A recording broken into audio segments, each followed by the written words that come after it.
નમસ્કાર ખેડૂત મિત્રો, આજે રોજ આપણે એક આપણા જીરાના ખેડૂત છે અને એક વેપારી છે આપણા એની હારે આપણે આજે જીરાના ખેતરની અંદર નાગાર્જુન કંપનીની એક દવા જે છે ઓસ્કાર, તો એનો અનુભવ છે ખેડૂતનો જીરાની અંદર, તો એ અનુભવ લેવા માટે આપણે એની હારે આવ્યા છીએ.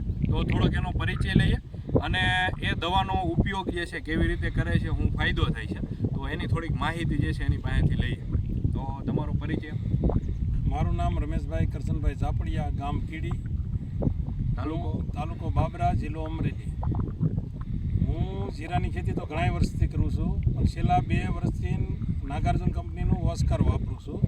આ વખતે હજી 10-12 દિવસ પહેલાં એક પાણ આપ્યું હતું, એમાં ઓસ્કાર પાયું હતું. 12 વીઘામાં 2 લીટર પાયું હતું અને અત્યારે જીરાને હાઈ ક્લાસ થઈ ગયું છે.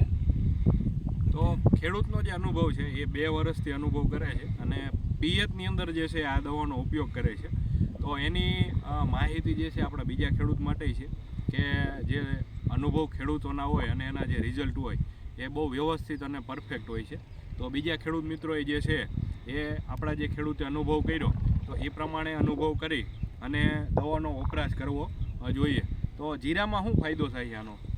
જીરામાં અત્યારે તમે જોઈ શકો છો, આમાં ગ્રોથ એટલો છે અને જીરાની ગ્રીનરી એવી છે અને જીરાવાળાનું જીરું છે. નહીંતર એમ થાય કે આમ બળસ, પણ એક છોડે બળતો નથી, અત્યારે કંઈ હુકાતો નથી. તો આનો તમે ઉપયોગ કરો એનો મુખ્ય હેતુ શું તમારો, શેના માટે કરો છો? હુકાય નહીં એ માટે જ કરીએ છીએ. તો જે હુકાય છે જીરું એના માટે કરે છે. તો આ દવાનો મુખ્ય ફાયદો એને જે છે એનામાં મળે છે અને એના સિવાયનો જે વિકાસ અને વૃદ્ધિ દેખાય છે.